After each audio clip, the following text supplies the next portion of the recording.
માં સૌથી વધારે ગરમી રહેશે એના ઉપર એક નજર કરીશું આપણે ગ્રાફિક્સના માધ્યમથી મેપના માધ્યમથી એને સમજવાનો પ્રયત્ન કરીશું। એ વિસ્તારો છે કે જ્યાં અસહ્ય બફારો પણ અનુભવાશે। જી હા, આપ જોઈ શકો છો।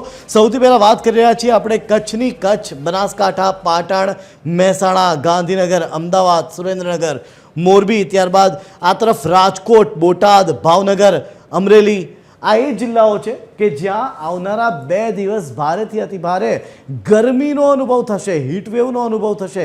કેટલાક જિલ્લાઓ એવા પણ છે કે જ્યાં લૂ પણ આવી શકે છે। ફરી એકવાર તે તમામ જિલ્લાઓ હું આપને જણાવી દઉં કે જ્યાં આજે તો લૂનો અનુભવ થયો જ છે, સાથે જ આવતીકાલે અને પરમ દિવસે પણ આ જ પરિસ્થિતિ રહેવાની છે, જેમાં કચ્છ, બનાસકાંઠા, પાટણ, મહેસાણા, ગાંધીનગર, અમદાવાદ, સુરેન્દ્રનગર, મોરબી, બોટાદ, ભાવનગર, વડોદરા, આ તરફ વડોદરા, ભરૂચ, સુરત સહિત અમરેલી, જૂનાગઢ, પોરબંદર, રાજકોટ આ એ તમામ જિલ્લાઓ છે કે જ્યાં હીટવેવની અસર વર્તાશે। એટલે કે તમામ ત્યાંના રહેવાસીઓને, ત્યાં જે લોકો છે તેમણે સતત પાણીનો મારો ચલાવવો પડશે, સાથે જ ગરમીથી બચવા તમામ પ્રયત્નો કરવાના રહેશે। બને શક્ય હોય ત્યાં સુધી પોતાના ઘરમાં જ રહેશો, જેનાથી વધારે તમે એ ગરમીના કારણે બીમાર ના પડો।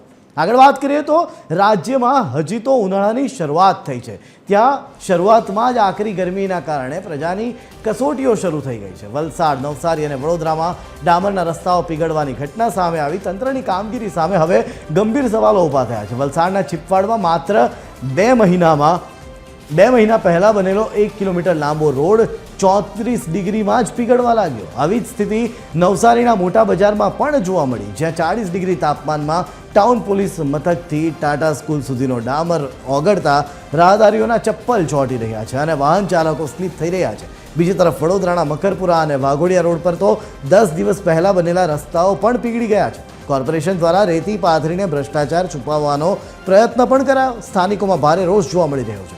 શું આ માત્ર ગરમીની અસર છે કે પછી હલકી ગુણવત્તાના મટીરિયલનો ખેલ, તે હવે મોટો સવાલ છે। પણ હાલ તો ગરમીની અસર હોય એમ જ વર્તાઈ રહ્યું છે અને આ તમામ મામલે વિસ્તારથી વાત કરવા માટે મારી સાથે જોડાઈ ચૂક્યા છે સંવાદદાતા આયુષી। આયુષી, સૌથી પહેલાં તો એ જણાવશો કે આવનારા એ કયા દિવસો કે જ્યારે સૌથી વધારે ગરમી વરસશે અને કયા જિલ્લાઓએ ખાસ સાવચેતી રાખવાની જરૂર છે?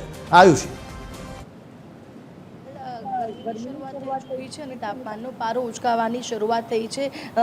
જે તાપમાનનો પારો છે મોટાભાગના જિલ્લાઓની અંદર ઉચકાઈ ગયો છે। સામાન્ય કરતાં મહત્તમ તાપમાનમાં 7 ડિગ્રીનો વધારો આજે સામે આવ્યો છે અને 12 જેટલા જિલ્લાઓ એવા છે કે જે આજના દિવસે તાપમાનનો પારો 40 ડિગ્રીને પાર પહોંચી ગયો છે। સૌથી વધુ સુરેન્દ્રનગર અને રાજકોટમાં તાપમાનનો પારો 41.6 ડિગ્રીએ પહોંચી ગયો છે। ત્યારે હીટવેવની આગાહી પણ કરવામાં આવી છે। મોટાભાગના જિલ્લાઓની અંદર હીટવેવને પગલે હવામાન વિભાગ દ્વારા યલો એલર્ટ આપવામાં આવ્યું છે।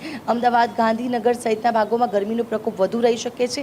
અમદાવાદમાં ગરમીના પ્રકોપનું યલો એલર્ટ પણ આપવામાં આવ્યું છે। એટલું જ નહીં પરંતુ વડોદરા, ભરૂચ, બનાસકાંઠા, પાટણ, મહેસાણામાં પણ હીટવેવનું યલો એલર્ટ છે તે આપવામાં આવ્યું છે। લોકોને બપોરના સમયે ઘરની બહાર ન નીકળવા માટે જે સૂચના છે તે આપવામાં આવી છે। જે વધારે પ્રિકોશન્સ લેવા માટેની સલાહ છે તે આપવામાં આવી રહી છે અને અમદાવાદમાં આવનારા દિવસોમાં હજુ પણ તાપમાન ઉચકાશે। અમદાવાદ, ગાંધીનગર સહિતના મધ્ય ગુજરાતના ભાગોની અંદર તાપમાનનો પારો વધુ ઉચકાઈ શકે છે। સાથે સૌરાષ્ટ્ર કચ્છમાં પણ તે જ પ્રકારની પરિસ્થિતિ રહેશે। ઉત્તર ગુજરાતના કેટલાક ભાગોમાં પણ હીટવેવની આગાહી છે તે કરવામાં આવી છે। એટલે કે આજના દિવસે અમદાવાદ સહિત 12 જિલ્લાઓ એવા છે કે જે તાપમાનનો પારો 40 થી 41 ડિગ્રી સુધી નોંધાઈ ગયો છે અને આવનારા દિવસોમાં હજુ પણ આ તાપમાન ઉચકાવાની આગાહી કરવામાં આવી છે।